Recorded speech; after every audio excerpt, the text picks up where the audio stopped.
Okay, so this one is on the information age, which is slowly coming to a close. On the information age, the war of ideas has gradually moved from desert battlefronts to digital subforums.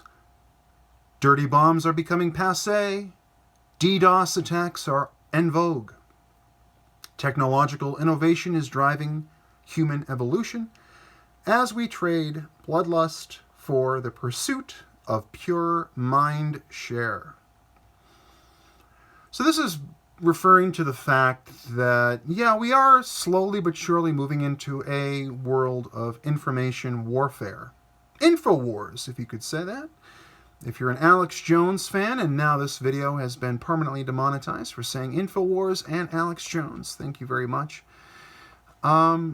But yeah, in the information age, we have so many forms of cyber attack, of crime that can be done. You had Silk Road, and I do believe that and I don't remember the gentleman's name, but the person that ran and owned Silk Road is currently, there's a petition out there to lower his sentence or reduce it. And I do support that. I think that, he did something that was morally questionable. But he's not, he never, again, I'm not sure if he actually ever did any of the things he was purported to do. Think cryptocurrency and think of all the different dirty things you could do with a black market system where you have an anonymity and people can transfer currency anonymously. I mean, I'm sure that there's a lot of seedy things, so I don't want to condone, what happened, but I don't think that, a life sentence is appropriate for someone that hosted. I do think the liability doesn't lie with him hosting the service. I think that the service would have existed either way. The liability isn't with him. And that's how I feel about, Twitter and Facebook as well. And speaking of DDoS attacks and hacking and cyber attacks, Jack Dorsey was just purportedly hacked.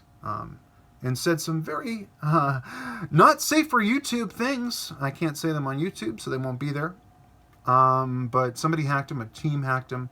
About a week after they hacked somebody else, Charles something. I don't really have too much information on that one, so definitely do your research.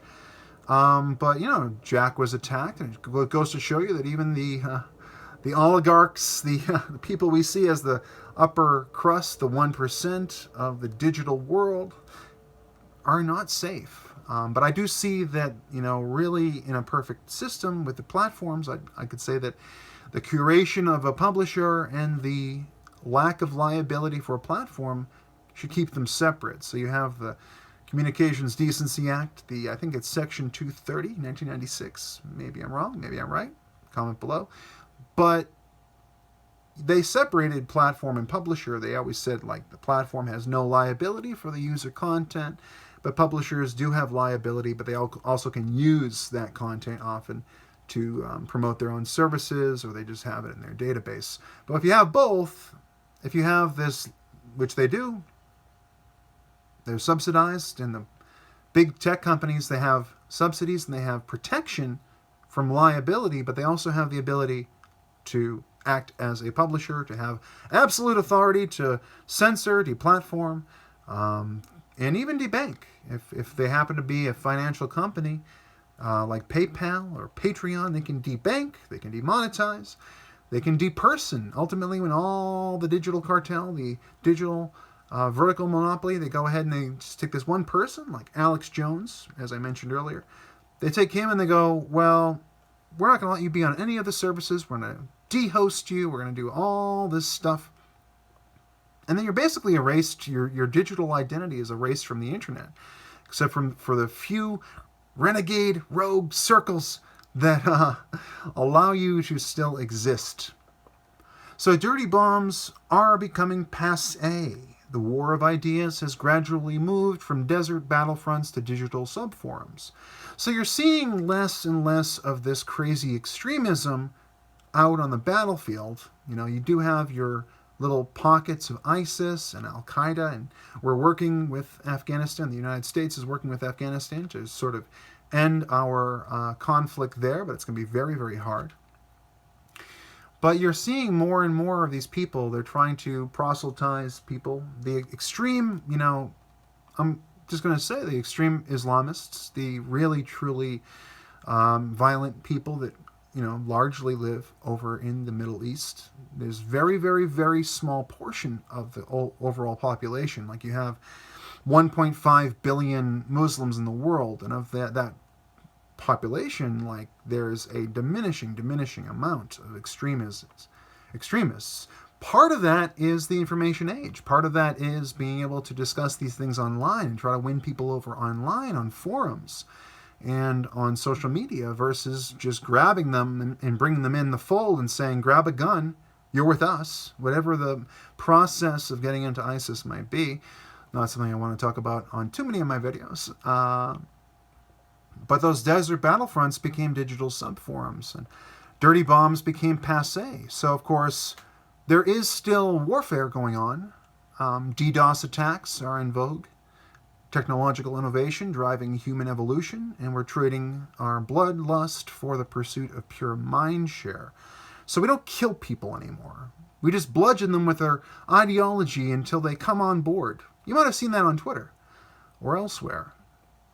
They'll say, if you're not with us, you're against us. And if you're against us, well, you're in this giant group of people that includes, well, some unsavory individuals. Here's a hint. In any large group you put together, there will be bad people. They'll do bad things. And you'll have to watch out. Actually, you'll have to watch out for them. You'll have to watch out. It's very dangerous. But it's something that I look to casual fatalism to solve. I can't change that in a large group of people there are going to be some bad apples. I just don't want to throw out the entire baby with the bathwater, if you know what I'm saying. We do have people that are troublemakers and they need to be addressed accordingly, but, again, I am not the judge. Anytime someone tries to define free speech or define what is acceptable to you, remember, ask yourself, who is this person? Should I appeal to their authority? Do they have credentials? Do they have merit? Do they have a good character? Have I seen enough information? It's tough. But technological innovation driving human evolution. So yeah, we are slowly but surely putting our guns away and our bats and our rifles and whatever we might have, and we're finding our keyboards, because this is how ideas are getting across. This is how people are being indoctrinated into different religions or different modern religions. And yeah, there's still going to be people that don't find catharsis online. They don't play first-person shooters, or they don't play games that let them get their aggression out. They might not go online and type. I've found entire communities of people online that are just looking for an outlet. They just want an outlet. They need someplace to put these uncomfortable, these wrong, according to the society, the social structure, these off ideas. They are harmless, but they need somewhere to say them. They need to get them out. And we have that now. We have the internet. So, hopefully this will continue. Hopefully our conflict with Iran will be solved without too much bloodshed. Hopefully that the people there can get on the internet and they can, do what people here do. They can boycott. They can make their democratic opinion known. They can vote with their keyboards. They can type in what they want and tell the government there, look, we love you guys. We love our structure, but we need to be part of the world. And we don't want to deal with any more terrorist cells. We want to be a free and first world country. The people have to go on and make it clear what they like, Do what we do here again. Brigade. Brigade, if your government is holding you back, make it known. And of course, if you live in a country where you can't do that, unless you're going to be killed for it, well, then that shows you just how valuable the free world is, and just how important it is that, for example, the United States and Americans defend what we have and not take it for granted.